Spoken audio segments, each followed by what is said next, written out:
አክብሮታዊ ሰላምታችን በእያላችሁበት ይሁን። ውድና የተከበራችሁ የቻናል ቤተሰቦች እንደምን አላችሁ? በዚህ ሰዓት መሰማትና መደመጥ ያለባቸውን ሶስት አሁን የተሰሙ ሰበር መረጃዎችን ወደ እናንተ አደርሳለሁ። ቻናሉን ሰብስክራይብ፣ ቪዲዮ ላይክ እያደረጋችሁ መረጃዎችን እንድትከታተሉ በአክብሮት ጋብዛለሁ። አሁን በቀጥታ ወደ መረጃው አልፋለሁ። አብራችሁን ቆዩ። የፌዴሬሽን ምክር ቤት ውሳኔ ታሪካዊ እርምጃ ነው ሲል ኮሎኔል ደመቀ ዘውዱ የሚመሩት ኮሚቴ አቋሙን ይፋ አደረገ። በአንጻሩ የትግራይ ኃይሎች በወልቃይት ጉዳይ የፌዴራል መንግስት ቀይ መስመራችንን አልፏል በሚል የተቀናጀ ተቃውሞ ከማሰማት አልፎ እርምጃ እንደሚወስዱ እየዛቱ ነው። አፋር የመሸገው የሐራ መሬት ታጣቂ ኃይልን ተቃውሞን አሰምቷል። በአማራ ክልል ስር የተመሰረተው የወልቃይት ጠገዴ ሰቲት ሁመራ ዞን ምክትል ዋና አስተዳዳሪ በሆኑት ኮሎኔል ደመቀ ዘውዱ ሰብሳቢነት የሚመራው የማንነት አስመላሽ ኮሚቴም ለምክር ቤቱ ውሳኔ ድጋፍ ሰጥቷል። ኮሚቴው ለምርጫ ቦርዱና ለፌዴሬሽን ምክር ቤት በጻፈው ደብዳቤ ውሳኔው ለዓመታት የፖለቲካ መብታቸው ተገፎ ለኖሩ ዜጎች የዲሞክራሲ ጭላንጭል የፈነጠቀ ታሪካዊ እርምጃ መሆኑን ገልጿል።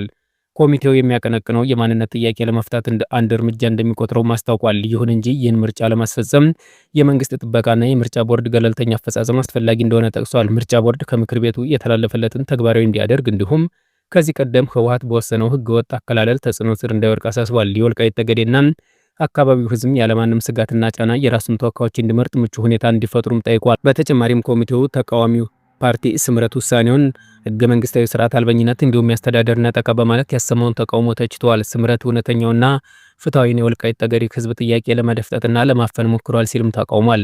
በተመሳሳይም ከትግራይ ኃይሎች ተነጥለው በወጡ ወታደራዊ ዘብ የሚመራው የትግራይ ሰላም ኃይል የተባለው ታጣቂ ቡድንም ውሳኔውን አጥብቆ እንደሚቃወም ባወጣው መግለጫ አስታውቋል። የታጣቂ ቡድኑ ወታደራዊ ምክር ቤት ያወጣው ይህ መግለጫ እንድንታገል ምክንያት ከሆኑና ወሳኝ ከምንም በላይ ቦታ የምንሰጠው ጉዳያችን አንዱ የተጋሩ ህልውና ነው ብሏል። የህልውና ጉዳይ ያለ እርስ ባለቤትና ሉዓላዊ ግዛት አንድነት ፍጹም ሊረጋገጥ አይችልም የሚል እምነት እንዳለው አክሏል። ቡድኑ የትግራይ ርስትና ሉዓላዊ ህገ መንግስታዊ ግዛቶች ሲል በጠራቸው በእነዚህ አካባቢዎች ላይ ውሳኔ የተላለፈው የተጋሩ ውክልና በሌለው የፌዴሬሽን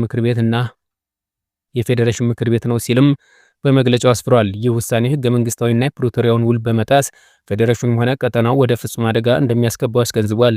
ይህንንም በመገንዘብ በአፋጣኝ እርምት ከማድረግ ባሻገር ህገ መንግስቱንና የፕሪቶሪያውን ውል የጣሰ ውሳኔ ያሳለፉ አካላት የፌዴራል መንግስት በህግ እንዲጠየቁ ጥሪ አድርጓል። ሉዓላዊ ግዛት አንድነት ጉዳይ ቀይ መስመር መሆኑን የገለጸው ቡድኑ ተጋሩ የትም ብንሆን በህልውናችንና በርስታችን ፍጹም ልዩነት ሊኖረን አይገባም ብሏል። ወደሚቀጥለው መረጃችን ስናልፍ ሲፒጂ በሽብርተኝነት የተከሰሱ 4 ኢትዮጵያውያን ጋዜጠኞች ፍትሐዊና ግልጽ ፍርድ ሂደት እንዲያገኙ አሳሰበም።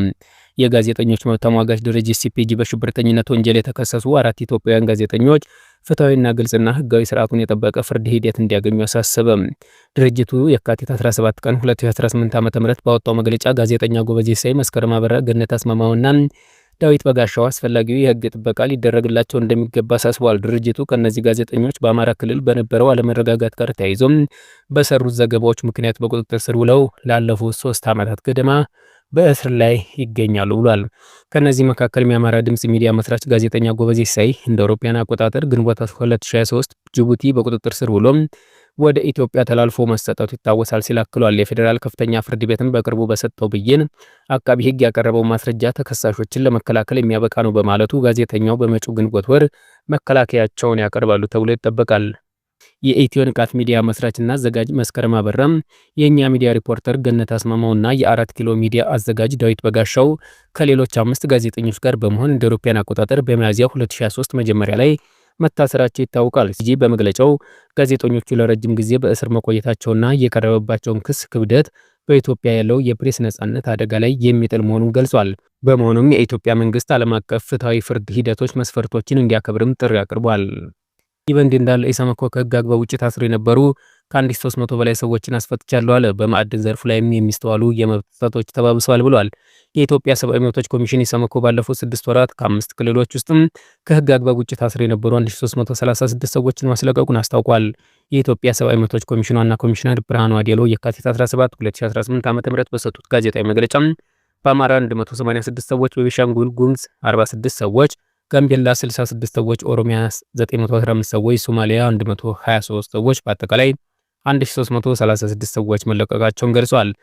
ከእስር ከተለቀቁት ሰዎች በተጨማሪም የ119 ሰዎች የፍርድ ቤት የመቅረቢያ ጊዜያቸው እንዲቀርብ መደረጉን ያነሱት ዋና ኮሚሽነሩ ባለፉት ወራት ከተሰሩ አበረታች ስራዎች መካከል አንዱ በማረቢያ ቤቶች ላይ ያለው የበጀት ጉዳይ አንዱ መሆኑን ጠቅሰው በዚህም የቀን ፍጆታ ላይ ለውጦች መደረጋቸውን አንስተዋል።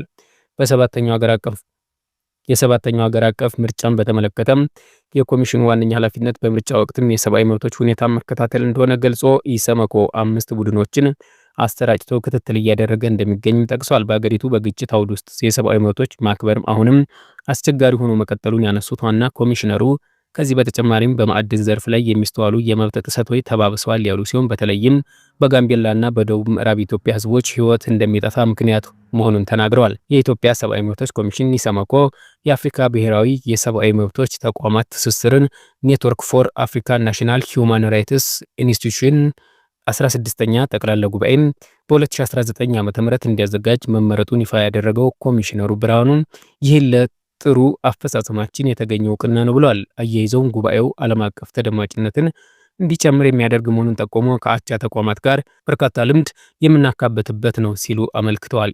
ኢሰመኮ በቀጣይ በንግድና ሰብአዊ መብት አካባቢ ጥበቃ የሰው ሰራሽ አስተውሎት እያመጣቸው የሚገኙ የሰብአዊ መብት ጥሰቶች ላይ በስትራቴጂካዊ እቅድ አቅጣጫ እንደሚያስቀምጥ ጠቁሟል።